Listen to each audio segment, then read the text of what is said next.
O Acer Nitro V chegou para renovar o design dos Nitro e finalmente trazer novos chips gráficos. Até porque já chega de GTX 1650. Por enquanto, temos tanto uma versão RTX 2050 como também uma versão RTX 3050 de 6 GB de VRAM. Sim, 6 GB e não 4 GB.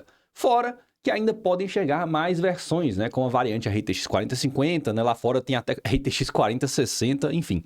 Não acho que vai chegar a esse ponto, mas também existem essas possibilidades. E hoje daremos uma olhada no modelo RTX 2050, que acompanha o i5 13420H, 8 GB de RAM DDR5 e tela de 144 Hz. A maior novidade fica no design, mais moderno e um pouco menos gamer. Tem gente que gostou, mas tem gente que ainda acha que tá gamer demais. Ele até ganhou a funcionalidade de elevar a traseira quando você abre a tampa, que os notebooks Asus geralmente também têm. Mas acho que uma coisa a gente tem que concordar, né? Já estava na hora de aposentar aquele preto e vermelho. Outra diferença é que ele emagreceu, né? Ele vai ser um notebook gamer mais portátil, pesando próximo dos 2 kg ou 2,5 kg com a fonte. E isso com 2,4 centímetros de espessura. Seguindo as mudanças no design, o teclado agora é retroiluminado na cor branca e não vermelha, e segue no padrão brasileiro. Porém, ele ainda não é o meu favorito na digitação, tendo teclas menos profundas. Mas uma coisa que eu gostei foi que eles mudaram a localização daquele botão dedicado para abrir o NitroSense, que ficava lá no number pad, o que não era um lugar muito legal, que às vezes você ficava apertando sem querer. Agora ele está ali junto com as teclas F, que eu acho bem mais interessante. Já o touchpad eu não achei legal. O clique é alto, bambo e sem uniformidade, principalmente nas quinas inferiores. A tela é a velha conhecida nossa, aquele painel de 144 Hz IPS típico dos notebooks gamer de entrada, sem brilho muito alto ou uma maior cobertura de cores. Lembrando, pessoal, que aqui a gente não tem a opção de desabilitar o Optimus ou o Advanced Optimus. Os alto-falantes seguem os de sempre. A Acer não é muito boa nesse ponto, né? São bem quebra-galho, mas pelo menos o volume está alto. A webcam, infelizmente, não é boa. A gente tem uma imagem aqui com bastante ruído e olha que eu tô com uma luz aqui na minha cara, tá? E além disso, certo? Vale lembrar que ele não tem nenhum tipo de desbloqueio extra, nem por leitor biométrico, nem por Windows Hello, certo? E essa webcam, pessoal, ela é 720p e não Full HD. Agora, na conectividade, temos algo completamente inesperado, que é uma porta Thunderbolt 4 com suporte a carregamento e vídeo. Ou seja, dá para você carregar a bateria do seu Nitro com o seu carregador USB-C portátil mais potente. Já no restante das portas, ele fica dentro do padrão com 3 portas USB tipo A 3.2, porta de rede, conector combo fone e microfone e porta HDMI, que é ligada diretamente na RTX 2050. Aqui por dentro a gente vai ter 2 slots M2 e 2 slots RAM. O SSD é PCI Express 4.0, certo? Então boa notícia.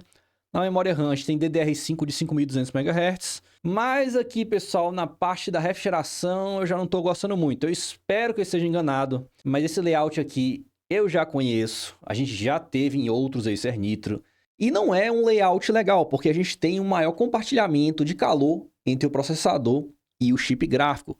Essa situação acontece menos quando a gente tem os coolers separados. Aí você não tem tanto compartilhamento de calor como você tem nesse layout que já era para ter sido aposentado. Já a bateria tem duração ok, com 5 horas no uso leve em streaming de vídeo, que é uma duração esperada para essa capacidade de bateria. Esse aqui é o painel de controle do Nitro agora, o NitroSense renovado, que está equivalente ao Predator Sense, só que, infelizmente, assim como o painel de controle do Helios, tem pouquíssimas coisas para mexer em relação a configurações mais avançadas, né, de power, limite de temperatura e tudo mais. Aqui, basicamente, você vai ter o modo silencioso, modo equilibrado, modo desempenho. Esse modo desempenho aqui, ele seria como se fosse o modo turbo desse notebook, porque ele não tem um modo turbo, certo? E basicamente, pessoal, esse modo de desempenho aqui só ajuda alguma coisa no uso mais profissional, em renderização e tal. Se você usar nos jogos, comigo não deu diferença no desempenho, basicamente ele ficou bem mais barulhento. Ok?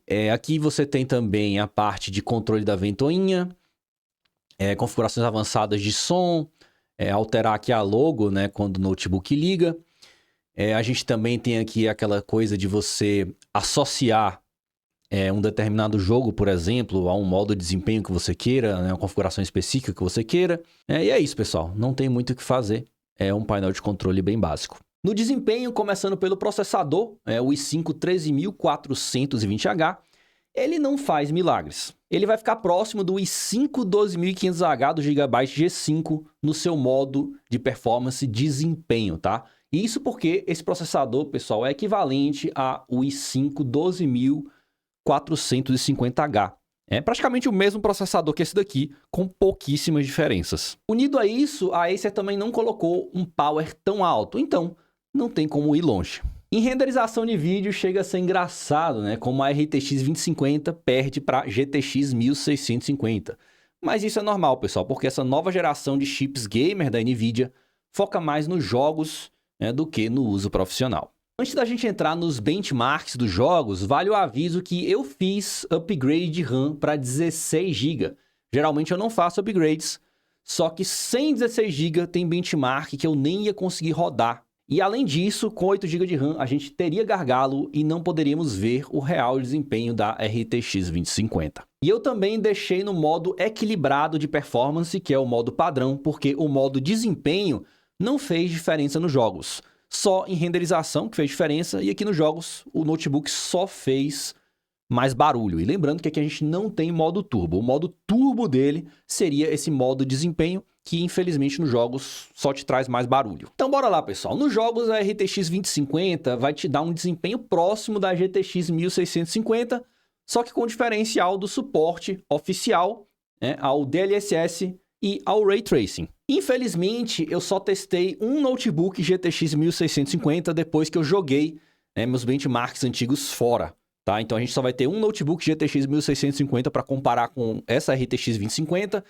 E também, infelizmente, esse notebook estava só com 8 GB de RAM e não 16 GB em Dual Channel. Então, a diferença que vocês estão vendo aí entre a GTX 1650 e a RTX 2050 era para ser um pouco menor. Eles ficariam aí quase iguais, se a gente tivesse deixado, digamos, os notebooks nivelados.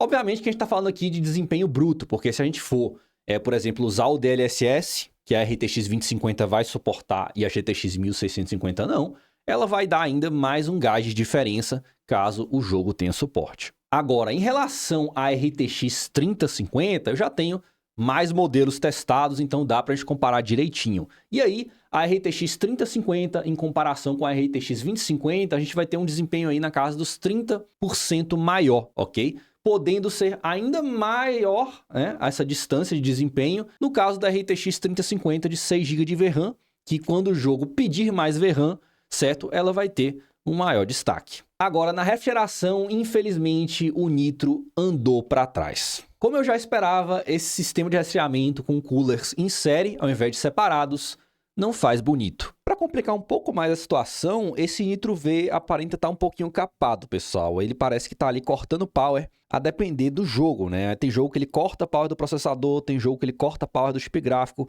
Ele nunca fica com o power máximo dos dois componentes ao mesmo tempo. E a gente pode observar tranquilamente esse corte com gameplays mais antigos. Dá para ver que o Acer Nitro 5 consumia mais energia do que esse Nitro V. Só que nesse caso, pessoal, o consumo mais baixo não é necessariamente uma boa notícia, porque a Acer limitou o power para que as temperaturas fiquem mais baixas. Justamente por isso que ele não vai ser aquele notebook com temperaturas altas. Foram poucos os jogos que bateram 90 graus comigo. Ou seja, pessoal, essas temperaturas baixas não significam que ele tem um bom sistema de resfriamento. Significa que a Acer cortou o power para baixar as temperaturas e ainda deixou o Nitro mais barulhento. Ele está mais barulhento que todos os últimos Acer Nitro que passaram por aqui.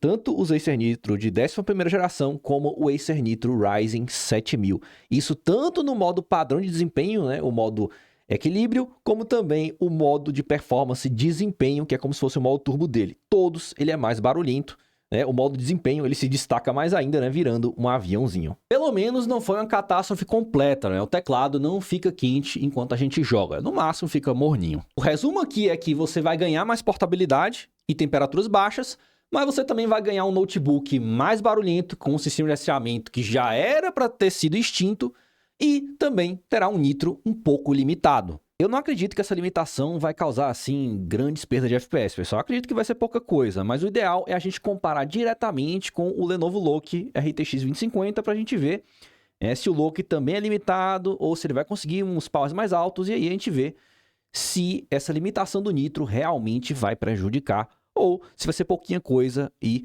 dá para seguir em frente. E por ele ser limitado, pessoal, ele vai ter um consumo de energia mais baixo, aí, consequentemente, a fonte de 130 watts deu conta sem problema nenhum.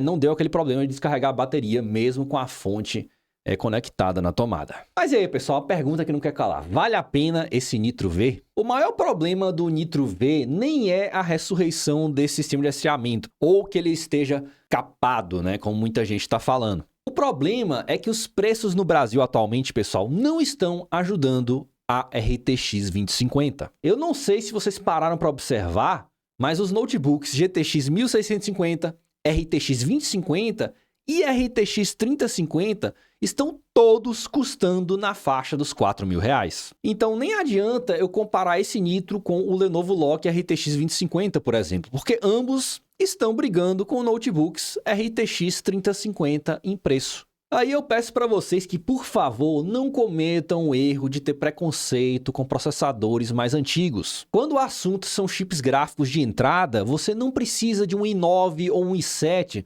para empurrar uma RTX 2050 ou uma RTX 3050. A gente tem resto de estoque de vários notebooks RTX 3050 ainda no mercado brasileiro. A gente tem, por exemplo, o Acer Nitro de 17 polegadas, que tem uma boa refrigeração, certo? Só que ele tem um processador de 11ª geração, ele fica até por menos de R$4.000, só que muita gente não compra só por causa do processador de 11ª geração, que na prática não vai fazer quase nenhuma diferença. Mas o ponto mais importante, ele vai ser bem melhor nos jogos do que a RTX 2050. E esse não é o único Nitro ainda em estoque. A gente tem os Acer Nitro Ryzen 7000 com a RTX 3050. A gente tem os Acer Nitro Intel de 12ª geração também com a RTX 3050. E todos nessa faixa de preço dos R$4.000 ou até menos. E todas essas promoções você encontra no boletano.com, a nossa comunidade de promoções, que agora, além de grupo no Telegram, também tem grupo no WhatsApp para você receber as melhores promoções do seu notebook gamer em tempo real. Ou seja, pessoal, o maior problema do Nitro V e também o Loki RTX 2050 são os notebooks RTX 3050. Agora, claro, né, que uma hora esses restos de estoque vão acabar. Aí sim, né, a gente vai ter talvez esse ajuste aí no mercado brasileiro, onde você vai ter o de entrada, né, os notebooks RTX 2050, sem os notebooks RTX 3050 de 4 GB de VRAM para competir, e aí só, né, os notebooks RTX 3050 de 6 GB de VRAM com um preço maior. Agora, para não dizer que esse Nitro V, pessoal, não serve para nada, assim, no momento, na situação atual do mercado brasileiro, ele talvez tenha um lugarzinho ali em alguém que quer um notebook gamer mais profissional, né? Lembra que ele é mais leve, mais portátil que a média dos outros gamers, e ainda tem uma porta Thunderbolt com suporte a carregamento. Então, se performance não é a sua prioridade, certo? E você quer mais um meio termo entre portabilidade e performance, esse seria mais, né, o público desse notebook. Né? Talvez um uso mais profissional, se também a tela não precisa ser tão boa para o que você faz. Mas se desempenho é a sua prioridade, né, por enquanto, pessoal, a RTX 2050 chegou morta no Brasil. Então, vida longa ao Museu de Notebooks RTX 3050, enquanto os preços da 2050 não caem. Eu vou ficando por aqui. Um abraço.